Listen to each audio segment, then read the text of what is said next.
Okay, so I want to go over this press release called Sperm Discovery Reveals Clue to Genetic Immortality. But rather than go through this, I'm actually going to go to the actual paper that this is describing, and then we'll break it down a little bit for you. So this is going to be a little science heavy, and you might want to watch it in multiple parts because it could be very long. I also recommend that you subscribe just so that you can keep up with this stuff because, how to phrase that? They are long, and normally I say subscribe at the end of the video, but most people won't be able to get to the end of the video just because it's so long. So subscribe now if you want to so that you can keep up. Regardless, here we are talking about a protein called SPOCD1, okay? And it's an essential executor of piRNA, and these are RNAs that can interact with the PIWI domain of certain enzymes that help add these methyl groups to DNA, or de novo DNA methylation. So all this falls under the category or the umbrella of epigenetics, or genetics that is happening on the surface of the DNA. So the DNA code in of itself is not being altered, but the outside, or the superficial, the epi part of the DNA is going to be chemically modified. And a lot of this modification is hereditary as the cells undergo mitosis. So as the cells multiply and divide, each strand of the DNA will maintain the methylation. And then as the DNA gets renewed, other enzymes will come in and copy the methylation from one strand of the DNA to the opposite strand. Okay, but that is not de novo. De novo means from new, or from scratch, basically. And so this is the new methylation that is being put upon your DNA after your sperm cells, or I should say, as your germ cells are being produced in the fetus. We need to add new methyl groups onto them. So let us begin. So in mammals, the acquisition of the germline from the soma are cells from the body. So the germline, these are the cells that make up your sperm cells. So the acquisition of the germline from the soma provides the germline with an essential challenge: the necessity to erase and reset genomic methylation. Okay, so what is going on here? So when you are producing sperm cells as a fetus, or I should say when you are producing the germ cells that will eventually turn into sperm cells in the fetus, what happens is, I can't give you a number, but a lot of the methylation, a lot of the epigenetics of that DNA is erased. Okay, so a lot of the epigenetics, as you're producing these sperm cells as a fetus, or I shouldn't say sperm cells, but these germ cells as a fetus, will erase a lot of the epigenetics, if not all the epigenetics on them. Okay, so this is the problem, because your epigenetics will suppress a lot of dangerous genes, or I should say volatile parts of the genetic sequence that are basically, they're called transposons, they're called jumping genes, and a lot of these can basically come out of the gene and then reinsert themselves into the gene. So the DNA is not static, right? So in order to make it more static, we use these epigenetic markers in order to suppress these genes' abilities of jumping around, and that makes the DNA a lot more stable. Okay, so we have this challenge, right? So epigenetics are useful, right? We want them to be hereditary. We want, if they are performing some evolutionarily conserved benefit to a parent, we want those epigenetic changes to make it into our progeny or our children. So what ends up happening? Well, we basically conceive a new child. That child will have some of the epigenetic changes of both its mother and its father. But those epigenetic changes are the changes that happen throughout the lifetime, at least from the father's side. The lifetime of the father is going to cause epigenetic changes throughout their body and in their germ cell lines, right? And so the father will pass on his epigenes in conjunction with his genes to the child. But the child doesn't want to have all these old epigenetic gene markers in their sperm they want to restart. They're going to live a completely different life, right? And so with this completely different life, there might be different challenges that individual faces. And so that new individual wants to have a fresh slate in order to pass down a new set of epigenetics to their children. So the first order of business is to erase the epigenes of their germ cell line. So they erase these genes. What happens after they erase these genes? Well, the genome has become unstable, much more unstable, because you have these transposable elements. So let's keep on reading and hopefully we'll learn more. So in the male germline, these RNA-directed DNA methylation, or RNA-directed DNA methylation, and just know that there are enzymes that will take RNA, double-stranded RNA sequences, and let's just get the Wikipedia up. This is not a good image, excuse me. So what is basically happening is your body frequently will produce double-stranded RNA, and then this RNA is then going to interact with the RNA-directed DNA methylation machinery, so the enzymes that are associated with doing that.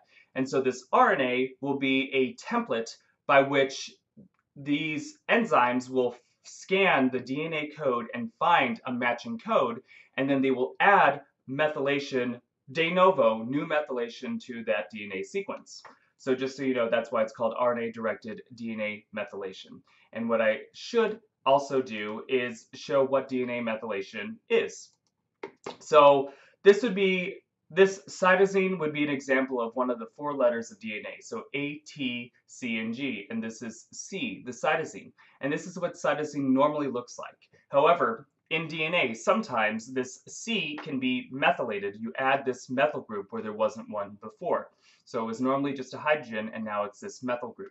So that would be an example of DNA methylation. And when cytosine is methylated, when cytosine is methylated, it ends up, you will have enzymes that scan the DNA code, and if it finds a methyl site or methylated letter, and the opposite strand of DNA does not have methylation at that site, it will end up crossing it. How do I phrase that? Basically, it will end up methylating the other side. So I don't know exactly how that happens, but just know that it is conserved. So let's read through this a little bit and help us gain a little bit of understanding. So DNA methylation is a biological process by which methyl groups are added to the DNA molecule. Methylation can change the activity of a DNA segment without changing the sequence. And when located in a gene promoter, the gene promoters, these are the sequences upstream of a gene that help initiate transcription. So when these methylation sites are found in the promoter, the DNA methylation typically acts to repress gene transcription. So if you methylate the promoters, it ends up preventing the gene from being expressed. So in mammals, DNA methylation is essential for normal development and is associated with a number of key processes, including genomic imprinting, X chromosome inactivation, and repression of transposable elements. So this is what we were talking about earlier. These transposable elements, these are the jumping genes, and these play a big role in evolution and also in gene expression. And sometimes these can be evolutionarily beneficial for certain organisms, right? Especially if you only have 1 or 2 or a few of these that are floating around. However, if you have all of these transposable elements free to float around, then you could end up with serious DNA damage because you have too much instability in the genetic code. Anyways, it is also associated with aging and carcinogenesis, or the development of cancer. So 2 of the 4 bases, cytosine and adenine, can be methylated. Cytosine methylation is widespread in both eukaryotes and prokaryotes, even though the rate of cytosine DNA methylation can differ greatly between species. 14% of cytosines are methylated we don't need to go through these exact numbers. Now, what I want to do is also go through the, so the conserved function of DNA methylation, I think this is good. So DNA methylation landscape in vertebrates is very particular compared to other organisms. So in mammals, around 75% of the CPG, and I forgot what that means, so let's look that up. So in plants or other organisms, DNA methylation is found in 3 different sequence contexts, the CG or the CPG. Okay, so yeah, just know that that is a particular sequence. So in mammals, around 70% of the CPG dinucleotides are methylated in somatic cells. So the somatic cells have a lot of these Cs that are in this particular order. They frequently are methylated, 75% of them. Anyways, and DNA methylation appears as a default state that has to be specifically excluded from defined locations. So basically, DNA methylation is the standard state, and it being unmethylated, that it would be the unique state. Anyways, by contrast, the genome of most plants, invertebrate, fungi, and protists show mosaic methylation patterns where only specific genomic elements are targeted. So these lower leveled organisms won't have an even distribution of these methylation sites. It seems to be certain areas are methylated and other areas are not. Anyways, high CpG methylation in mammalian genomes has an evolutionary cost because it increases the frequency of spontaneous mutations. So these methylcytosine groups are likely to undergo, or I should say they're more likely to result in a mutation. Anyways, loss of amino groups occurs with a high frequency for cytosines with different consequences depending on their methylation. Methylated C residues spontaneously deaminate, or they lose an amine group, and to form T residues over time. So these C residues will turn into T residues more easily or more readily if this is lost. Or sorry, I should say if this amine group is lost with this methyl group present.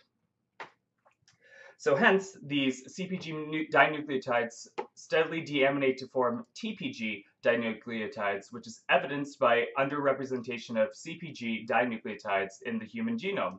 They occur at only 21% of the expected frequency. So basically, these CG combos since they're frequently methylated, the methylated C very easily will mutate into a T. And so we have a lot of TGs. We have as many TGs as what or I shouldn't say that. I should say we have a lot less CGs that we would expect if the DNA was truly a random assortment of letters. Anyways, on the other hand, spontaneous deamination of unmethylated C residues gives rise to U residues, a change that is quickly recognized and repaired by the cell. So if you lose an amine group of C and it's not methylated, then it looks like uracil. And uracil belongs in RNA, not DNA, right? And so since uracil, if it's found in DNA, the cell can quickly recognize that as a mutation, and they know exactly how to turn that back into a C rather than leaving it as a T. So that would be very beneficial to at least prevent mutations from happening. So I think, should we? So dynamic DNA methylation during mouse embryonic development refers to days after fertilization. So let's see if we should go over, you know what, I think this might be useful to look at. So here, let's say you have a fertilized egg, and so you end up with a zygote, and this normally has pretty decent levels of methylation of the cytosines, right? But shortly after, you will lose some of this CP methylation, and then as the creature develops, or as the embryo, or what would the word be, the fetus develops, it actually gains more methylation, right? So somehow there is a remethylation process that is going on as it gets up here. However, the somatic tissues remain at this high methylation state. However, the germline will then lose its methylation again. So the germline will lose a lot of its methylation, and as you can see here, it's pretty much at 0%, which is even lower than the blastocyst site, or blastocyst stage. So here, very little, very little methylation is left, if any at all. And then what has to happen is some methylation has to happen to suppress those transposable elements, because those transposable elements will destabilize the genes. And so what we are learning here is that these, in the male germline, these RNA-directed DNA methylation will silence these young active transposable elements. Okay, so let us continue. Just know that that is going on, and what I should also, there was something else that I want to go over, but I guess it's not really worth it at the time because I forgot. So that is what DNA methylation is as one of the types of epigenetics that can happen. And I forgot how it can be hereditary and how it can transfer from one DNA strand to the other. Just know that it is happening. Oh, I think it's the CG pairs. So cytosine, A binds with T, C binds with G. Okay, yeah, that makes sense. So when you have these cytosine-guanosine pairs, they'll basically be reversed from each other. And if one cytosine is methylated, that means the other cytosine on the opposite side of the DNA strand will also be methylated. So yeah, I forgot to mention that, and I actually forgot what or how that actually happened. Just know that that's how these cytosines remained methylated. Regardless, so these Pee-wee proteins, or the Pee-wee protein, MIWI2, and let's look this up just so that we have an understanding of why it's called this. So let's do Wikipedia, because I love Wikipedia for all this stuff. So here we have the Pee-wee, oh, sorry, that's the Pee-wee interacting RNA. So here we have the Pee-wee structure. So this is the Pee-wee domain, right? And they were identified as a regulatory protein responsible for stem cell and germ cell differentiation. Pee-wee, this is an abbreviation for the P element, and P elements, these are the transposable elements that were discovered in Drosophila, and they were the causative agents of genetic traits called hybrid dysgenesis. The transposon is responsible for the P trait, and so basically this is named after the P element, which are these transposons, which can be dangerous and can cause a lot of, well, they can be dangerous or good, right? So not everything is black or white. So, but there is that, and then you have the P element induced wimpy testis in Drosophila, and I forget what WI stands for here. Just know that that's what Pee-wee is an acronym for, and we love our acronyms in biochemistry. So the Pee-wee proteins contain these Pee-wee domains, and they are highly conserved RNA binding proteins. So these Pee-wee domains will bind to RNA and are present in both plants and animals. And Pee-wee proteins belong to this particular family, and they are classified as nuclear proteins. And these are proteins that are found in the nucleus and very often will bind to DNA directly. So studies on Drosophila have also indicated that Pee-wee proteins have slicer activity, which just know that that is a type of, oh shoot, what would the word be? Nuclease, that'd be nuclease activity. So it can break up some nuclease material for a particular function. And let's see if there's anything else. Yeah, let's not worry too much about any of this because we'll learn more later. So this particular protein, which is a Pee-wee protein, this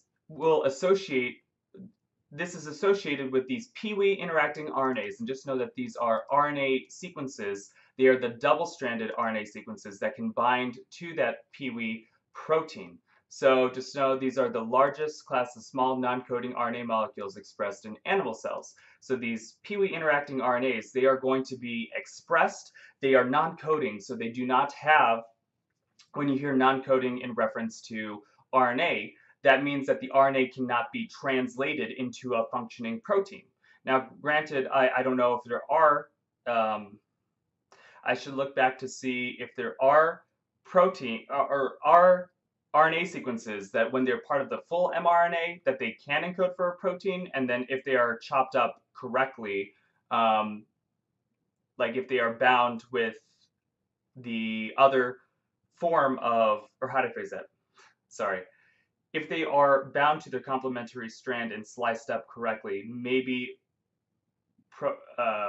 RNA that does encode for proteins can also be used for this, but I don't know if that is the case. So just so you know, when we're talking about these Pee-wee interacting RNAs, they are non-coding in at least this context. So, and they bind to these Pee-wee domains of other proteins. So just know that that is what is going on. And this will instruct the transposable element DNA methylation. So Pee-wee RNAs are, Pee-wee interacting RNAs are proposed to tether to MeWe2 to the nascent transposon element transcripts. However, the mechanism by which the MeWe2 directs de novo or from scratch transposon element methylation is poorly understood, but central to the immortality of the germline. Okay.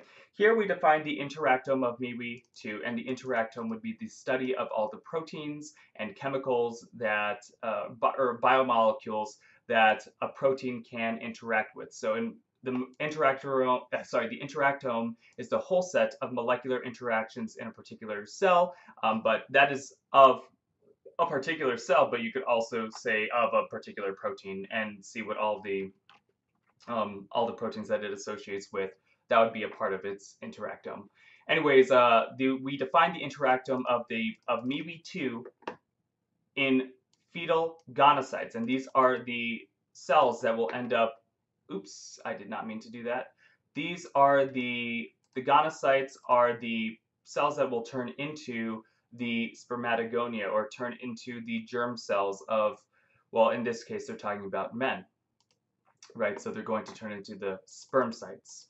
So the gonocyte, they looked at the interactome of MeWe2 and the fetal gonocytes that are undergoing de novo genome methylation and identify a novel MeWe2 associated factor called SPOCD1. Okay, so this is why this paper got into Nature, because this is a very important new novel protein that has not been well described before doing this particular job. And this is essential for the young transposable element methylation and silencing. So this is what's probably happening. You probably have genes that will always be producing these Pee-wee interacting RNAs, and these genes, I'll call them genes for lack of a better term, but basically your body's producing a lot of these double-stranded RNAs that are associated with the transposable elements, right? And so as your body is producing these, even if you very quickly lose all of your epigenetics in the germ cells, they will quickly restore the epigenetics that silences these transposable elements. So you always want to have, I shouldn't say always, but if you are ever going to have a demethylation event, you want to be able to remethylate the very important parts that need remethylation. And here they're talking about transposable elements, but there's probably a lot of other genes that have been perpetually silenced in your cells. And so there probably is these Pee-wee interacting RNAs that are being synthesized to always be shutting down those proteins from being synthesized. Okay. And here they're talking about transposable elements, but it's not necessarily just the transposable elements. So the loss of SPOCD1, which is the gene that encodes for this SPOCD1 protein, the loss of this in mice results in male-specific infertility, but impacts neither the Pee-wee interacting RNA biogenesis nor localization of MeWe2 to the nucleus. So they get rid of the SPOCD1 gene, and they notice that they still find the Pee-wee interacting RNA. So the RNA that helps silence or helps guide the epigenetic machinery, that is still around. And then MeWe2, which is one of the proteins that does this methylation or does facilitate the process of methylation, that is still in the nucleus. So basically we have the RNA, we have the protein, but we still aren't getting methylation or proper methylation. But what that means there is another piece that is missing, and then they discovered that SPOCD1, this is that missing piece. So this SPOCD1 is a nuclear protein, and its expression is restricted to the period of de novo genome methylation. So this is from scratch genome methylation, and we found SPOCD1 co-purified. So when they're it co-purified in living organisms with DNMT3L and DNMT3A, which are components of the de novo methylation machinery, as well as constituents of the NURD and BAF chromatin remodeling complexes. Just don't worry too much. Just know that these are proteins that are very important in epigenetics, and they're part of these large complexes that are doing these DNA methylation functions, and then they're also associated with machinery that rearranges chromatin or moves chromatin around, usually by interacting with histones, if I'm familiar, or if I'm remembering correctly. However, don't worry too much about any of that. Just know that this SPOCD1 is probably in of itself, by co-purifying with these proteins explicitly, that means SPOCD1 would also be facilitating in the same processes. So we propose a model whereby tethering of MeWe2, which is that protein that interacts with the RNA sequences, this model, there is tethering of MeWe2 to the nascent transposon element transcript, and this recruits repressive chromatin remodeling activities. So basically the methylation will encourage the chromatin to basically curl up. That way there is much less gene expression, or a lot more difficulties for those genes to just jump around, right? So they are proposing a mechanism by which this MeWe2, this tethering of MeWe2 to the nascent or the new transposon element transcripts, this recruits repressive chromatin remodeling activities and the of new from scratch methylation apparatus through SPOCD1. So in summary, we have identified a novel and essential executor of mammalian Pee-wee interacting RNA-directed DNA methylation, and this is phenomenal to know that this is happening. And here they're talking about the transposable elements because that seems to be a very that's a very pressing issue, right? These transposable elements, and let me get a Wikipedia of that just so that we are all a little bit more aware of what's going on. So these transposable elements, and this is a bacterial one, so this is not, but the basic structure is going to, will make sense. So here we have these inverted repeats, and basically you have these two structures that are identical to each other, but they are also, I believe they would either be palindromic, or they basically have some repeat in them somewhere. I don't remember exactly the structure, but just know that these genes are identical, and this would allow them to interact with each other, and they can splice into each other. So, and when they splice into each other, you will get something like this. So here, in this particular case, we have the DNA transposon, and this is the Mariner type. Just know that there are many different types. And here you have your transposase. And here we have transposase binding. So, and it'll bind to a particular sequence that will flank two ends of this transposon. And what will happen is these two proteins will then bring these two motifs close together, and then you can have this gene basically come out or jump out of the DNA, and then these two other bits of DNA will come together. So, and then you have two inverted tandem repeats that flank the transposase gene, and two short tandem site duplications are present on both sides of the insert. And then, yeah, you have the mechanism of the transposon, so these two pieces will come together and you can have cleavage take place. And the cleavage is happening on each side of it, so you're basically completely removing that element, at least for this Mariner type. So let's see.